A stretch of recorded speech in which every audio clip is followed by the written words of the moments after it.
Welcome to Rome. This is The Bittersweet Life with Katie Sewell and Tiffany Parks. Hello, this is The Bittersweet Life. I'm Katie Sewell. Tiffany is away, or possibly might be joining us during this hour. We'll find out. But she's away right now, putting Aurelio to bed. But luckily, we have a wonderful guest on tap for you today. First, I want to ask you a question.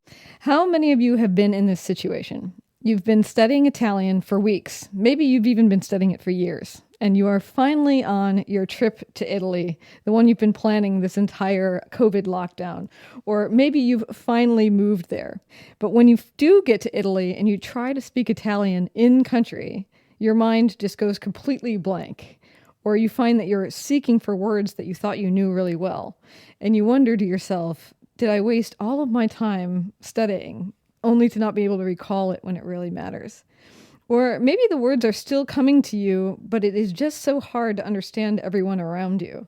Well, luckily, I am joined today by Gloria Spagnoli. She's an Italian teacher and coach, and she helps stuck Italian learners find their words and speak Italian with confidence. Thanks so much for being here. Hi, Katie. Thank you so much for having me. You have moved around quite a bit yourself. Why don't you just quickly tell us your background and how you ended up doing what you're doing? Well, I've always been a teacher since I was completing my master's degree. And I started by chance.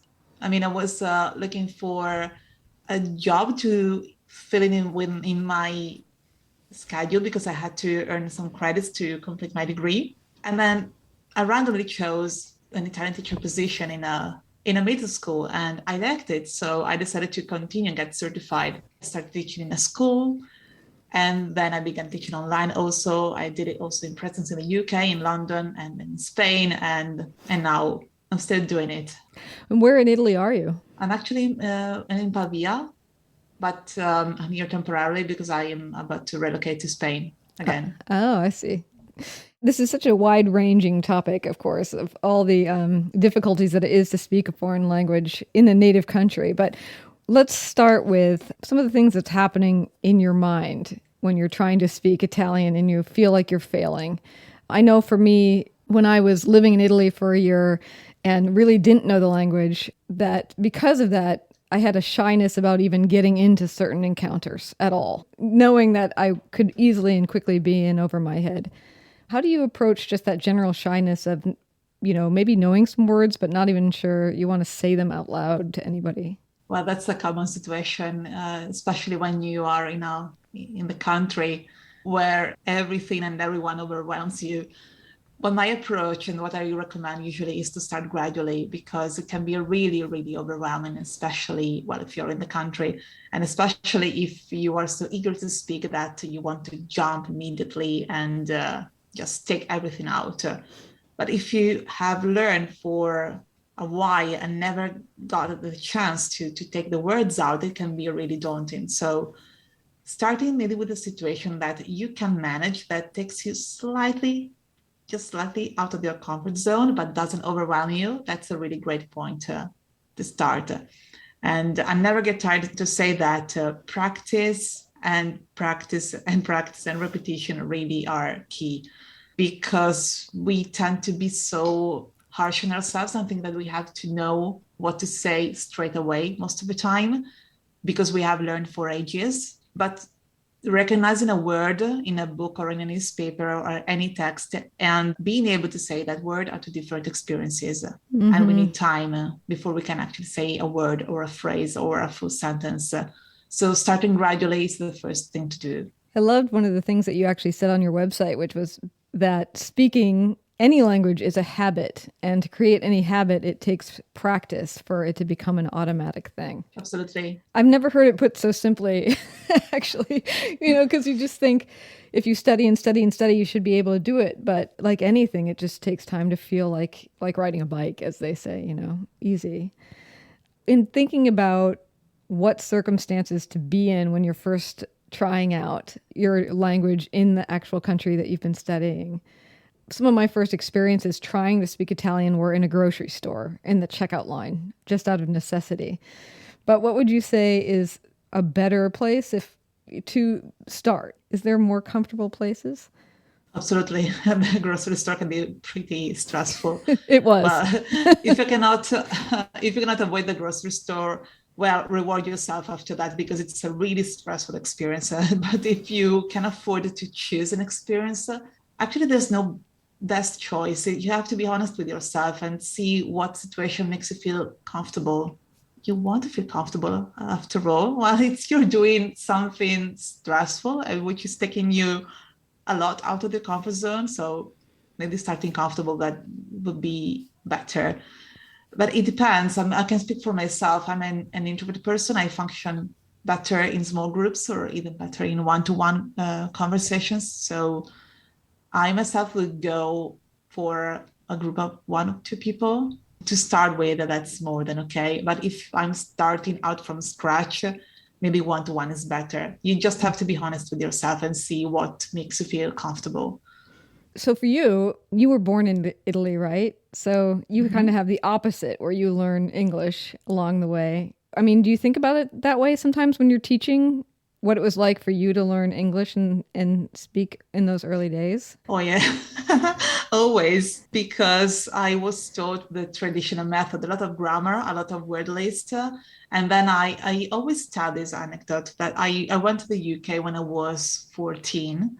And I thought I knew English pretty well. But when I arrived, I immediately got a culture shock because I couldn't understand anything. And I wasn't really taught how people spoke in the southern part of the UK. And so I had to start almost from scratch because I knew the words, but I couldn't take them out. And then I couldn't understand what people said. And it took me a couple of weeks to 10 to 15 days to get used to how people spoke. And so, yeah, I always keep that situation in mind because I know it's the same for many people who approach Italian. I try to teach how exactly people speak in Italy. So local expressions also, how people sound when they speak fast, how words blend, what are you actually going to hear? This is important. Yeah, can you give us an example of saying something in Italian as we would study it? Like listening to it on the tape and then versus what it would actually sound like if you heard somebody say that in country. Like, I don't know, I would like to order a slice of pizza today or something like that. In Of course, if I was studying it, it would be something very straight. Like, I would like to order a piece of pizza today would be how I study it in Oh, the book, yeah, you know? maybe you would be tempted to say vorrei ordinare una fetta di pizza, while I I would go for una pizza margherita, and that's it. I don't say the full sentence when I have to order a pizza.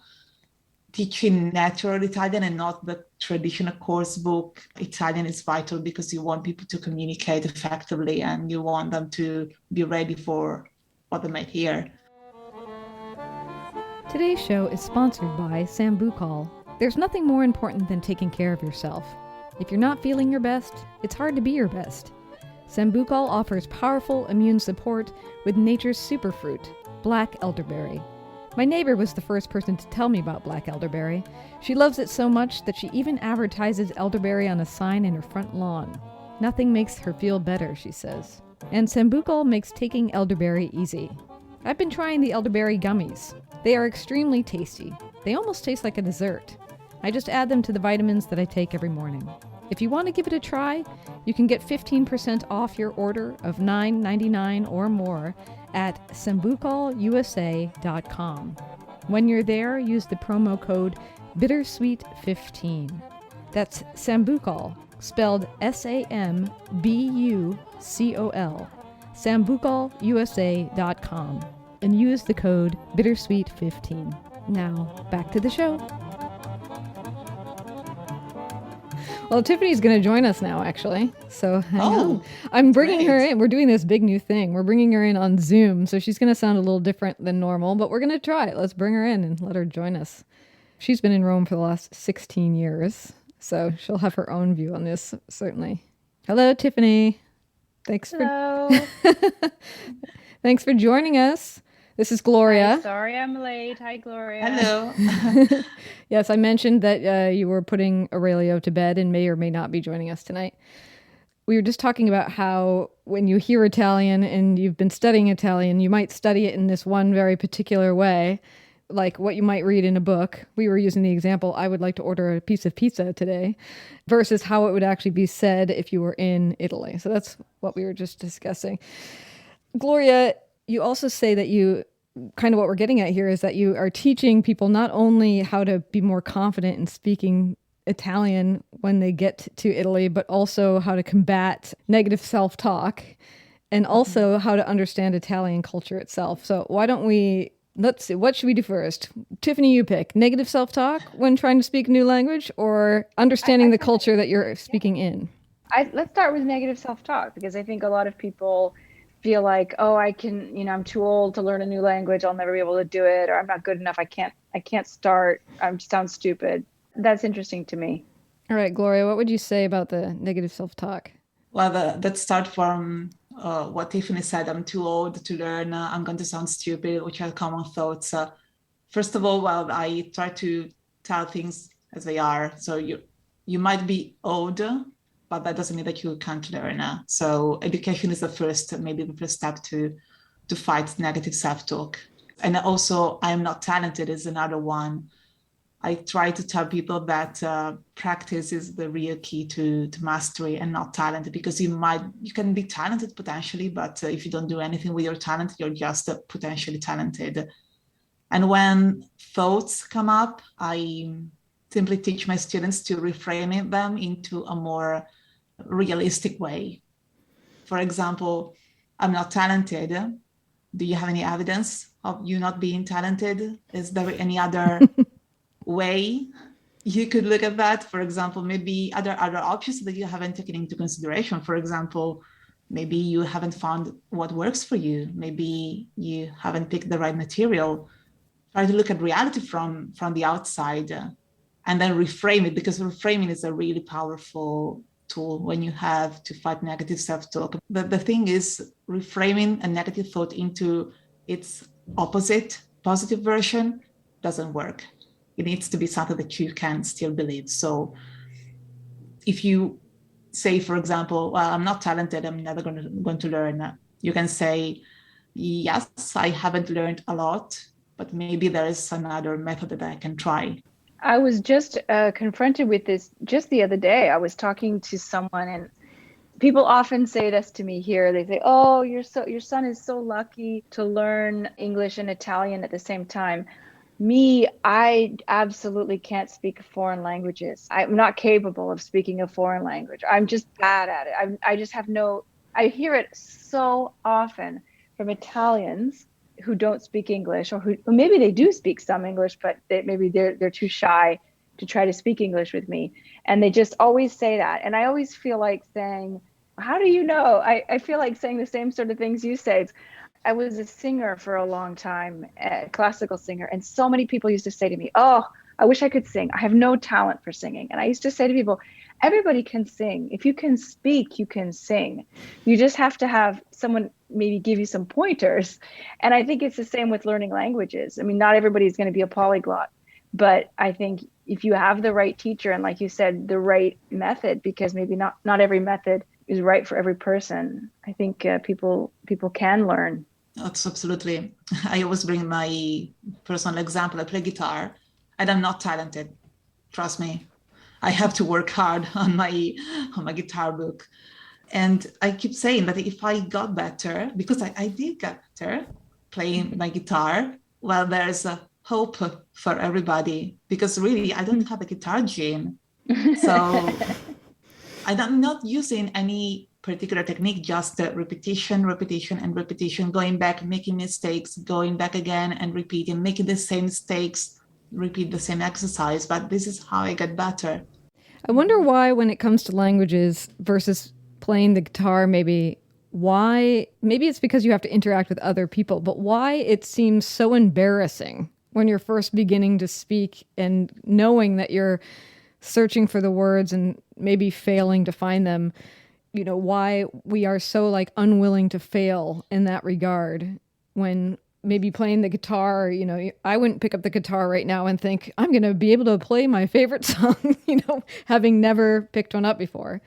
Do you have any sense, after working with so many students, why it is that when it comes to language, we get so easily embarrassed? I work with adults. There are people who are used to, as we say, speak in a certain way, like choosing the right nuance, the word that better describe about what they want to say. And it's a feeling I got myself. I got frustrated because I couldn't find the words, maybe in French, English, or Spanish, to say exactly what I had in mind. And it's hard to remind ourselves that we need time to speak as we speak in our first language. So this is why it's intimidating. We fear that people might think that we are stupid.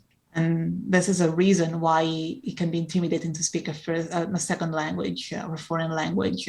We don't want to sound stupid, and we don't want to embarrass ourselves and maybe show that we are regressed into baby phase, because we are having a slight regression when we are learning something from scratch. And when we are adults, it's harder because we're maybe less open to learning something new, whereas we are younger. Who cares? I'm learning. I'm young. Yeah. Yes, children don't have that problem. Oh, no. Well, and I think adults do have the problem of having thought that somebody seems stupid because they couldn't communicate with them, right? I mean, that's like the bad underbelly of it all, is that we've all been on the opposite side, being kind of judgy. I do have to say that living in Europe, where there are so many foreign languages so close together. I mean, you don't have to travel very far to be in a country with a different language. There's so many. I do think that just living in Europe, people have they're more forgiving of people who don't speak their language. They don't naturally assume, oh, this person is ignorant or this person is dumb. Whereas in the States, I think it's much more common because there's so much physical land where English is just the main language, although there are other languages spoken, that when you come across someone who doesn't speak English, it's more likely for someone to be a little bit disrespectful towards them or make assumptions. So I do think that living in Europe, we have less, I think, just my opinion, that you have less that automatic, like, oh, this person's dumb. Yeah. Gloria, why do you think that part of learning to speak Italian when you're in country requires you to understand Italian culture and the way Italians talk? Oh my gosh, it's really a tough question. Oh my God. Well, you need an open mind to understand that we are not being rude, we're just being ourselves. That's one of the most important parts. But of course, if you're just starting out, well, if you're a beginner in Italy, it can really be intimidated because and I explain it in my book, we tend to overlap, speak about each other, shout, and it can really be intimidating and scary. But as you progress and as you learn more of the language, then you understand that we are just being us. And there's always something new to learn, in my opinion. But it's an interesting discovery. The more you learn the language, the more you learn the culture. Tiffany, did you find Italian culture and the way that they spoke intimidating when you first arrived? I wouldn't use the word intimidating. Maybe I just had good luck, but the majority of the people that I came across that I had interactions with, I felt were very patient. You have to remind them, can you speak a little bit more slowly? You sometimes have to ask. But I generally found that people would do it if you would ask them. And I've always just had such a great love of the Italian language, even before I could speak it, that I don't know. I'm not going to say it came easily for me, but it felt natural. And there's something about it that just even when I was just starting to learn it, when I would speak it, it just felt like, this is the language I'm meant to be speaking. But I will say that when Gloria, you were talking about people think maybe we're rude. It's not that we're rude. It's just when my husband and I are speaking Italian together and my mom is listening, or she's in the same room, she doesn't understand what we're saying. She often thinks we're arguing when we're having a totally normal, calm conversation about something like what time we're going to go to dinner or something. So it's just the tone of voice changes. And I notice that my tone of voice and the pitch of my voice changes when I'm speaking Italian as opposed to English. Yeah, totally. That's one. It's one of the remarks I get all the time. Like, you sound like you're arguing. Well, we're not. We're just a common way of talking. Well, there's a wonderful line from Seinfeld. I don't know if you ever watched that old American sitcom, but it was one of my favorite lines from any TV show ever. This guy is talking and he says, "You don't understand opera. That's how they used to talk in Italy. That's what opera is. That's how they talk."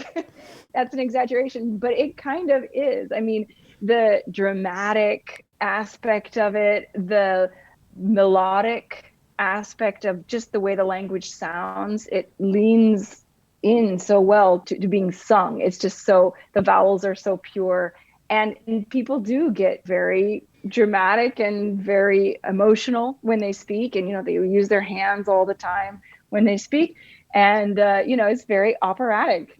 So as maybe part of understanding the Italian culture better is understanding that maybe while it seems like this shopkeeper is yelling at you because you're flubbing up so much, that really it might not be that at all. Like, your perception could be completely wrong. I just feel like, as a foreigner, I just feel like people are going to be a little bit more circumspect with you. They're going to be a little more patient.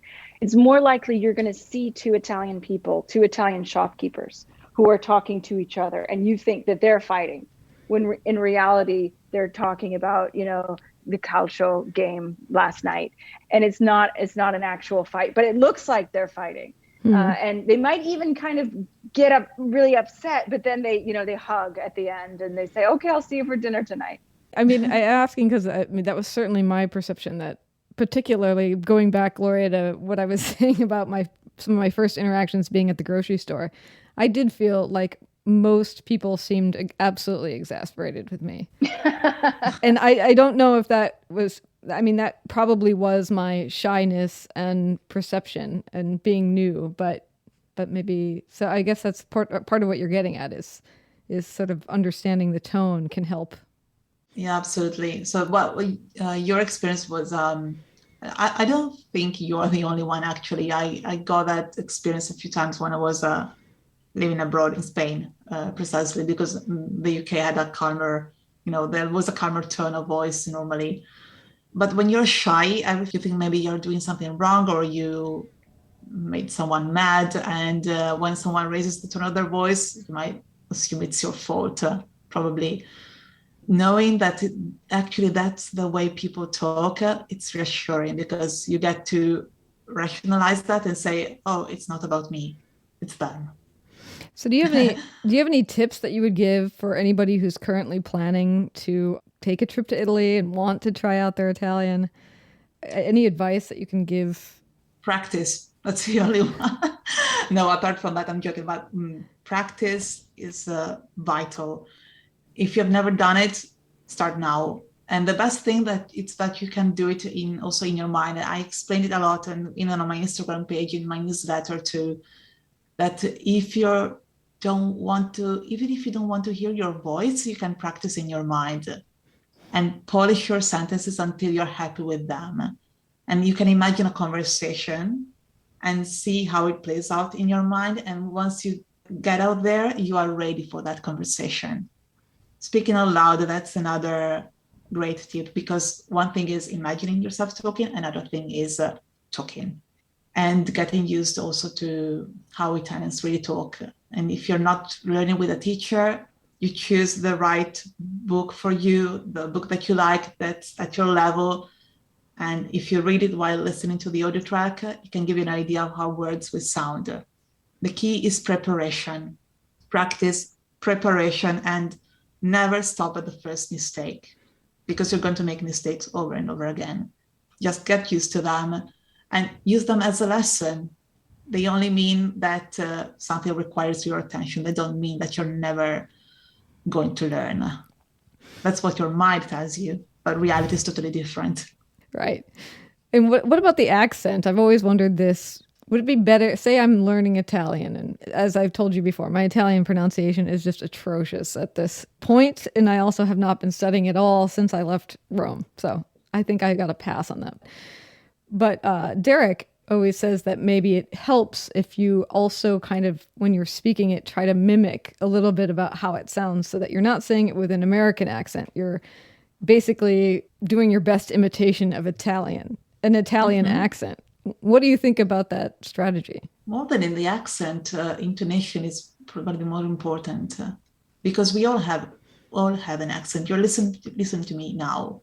Well, I'm speaking English, but you can tell I'm not native. So I'm always going to have an accent. But the most important thing is that you can understand me. And a good way to do it is to pay attention to the intonation of the words, where the stress falls, and then try and imitate that and repeat it in the way that people actually say it. And never trust your first language if it doesn't share any similarities in the phonetic system, because our first language always tries to trick us. So listen carefully and imitate how people pronounce their words. Pay attention to the intonation, to how words blend together, and to where the stress falls. And don't worry about having an American accent or a French accent or a British accent. It doesn't matter. Well, that's interesting. Also, because accents are so charming. People love an accent. I mean, if it's so strong that you can't understand them, then no. But you wouldn't want to hear someone speak and have completely eliminated their accent. It wouldn't feel natural somehow. Totally. Well, and how important would you say, let's say I'm planning my trip to Italy and I have never studied Italian, but I know I'm going in 3 weeks from now. Is it important for me to study Italian at all? In 3 weeks? Oh my gosh.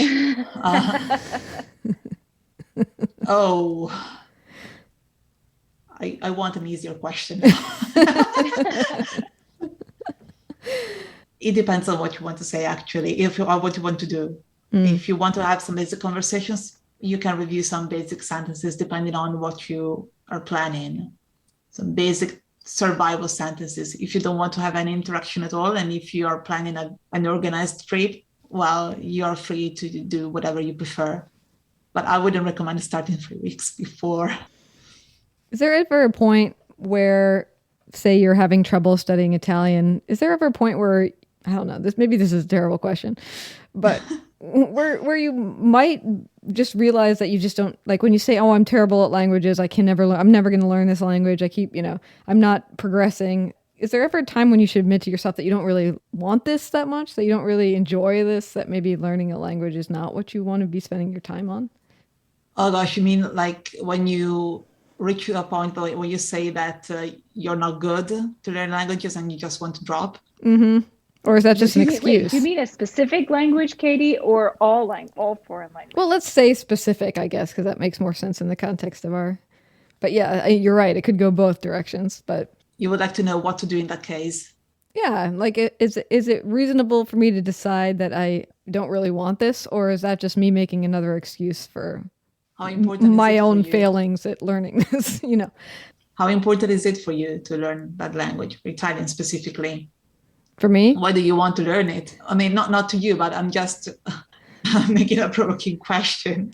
That's the point. I mean, if you pile up failure after failure, don't like to use the word failure. I don't really believe in that. Probably a clever question to ask ourselves is what went wrong? What did I do wrong? And how can I make it better? How much do I want it? How hard do I want it? And what can I do? But it requires a honest conversation with ourselves.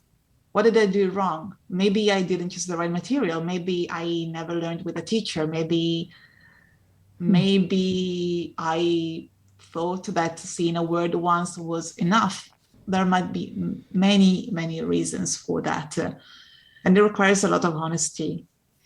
And if you really, really, really want to learn this language, you need to understand why. What are you going to do with this language? It needs to be meaningful to you. And this is also how you will get motivation back. And if your focus is on what you did wrong and what you do wrong, you can also train yourself to see what you're doing well. We never do it, but it's something that I ask also my students to do. Like, I did this wrong and I did this wrong, and what did you do well? So you would say that if you're traveling in Italy and you just botched your last interaction, what you should say to yourself is, well, what did I say right in that interaction versus focusing on what you did wrong? Both things. How can I use this interaction that I didn't like to improve my Italian, and what did I do well? Yeah, that's good. Well, you were asking her, at what point do I just give up?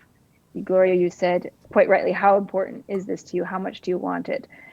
I do think that if you are living in a foreign country, if you are an expat or an immigrant, you should really try to learn that language. And I think a lot of people who live over here, and I only speak from my experience living in Rome, there are a number of people I know who live here or I come into contact with, Americans or Brits, who just don't really try.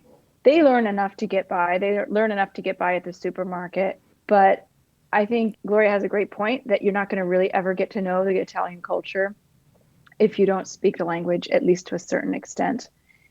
I'm letting you off the hook, Katie, because you don't live over here and you don't plan to. But I think people who do live over here, anyone who's going to be staying for more than, let's say, a year, they shouldn't let themselves off the hook. And I'm not going to say it's going to be easy, because for some people it's harder than for others. But I would say challenge yourself to really try, take lessons if you're not able to pick it up on your own, because some people just assume, oh, I'll just pick it up. And some people can, and some people can't. So, take lessons if you have to. Read. There's so many great hacks for learning a language. I always say read right before you go to bed in that language. It's going to percolate in your mind while you're sleeping. Watch your movies on Netflix in Italian with the Italian subtitles. So you're reading it as you watch it.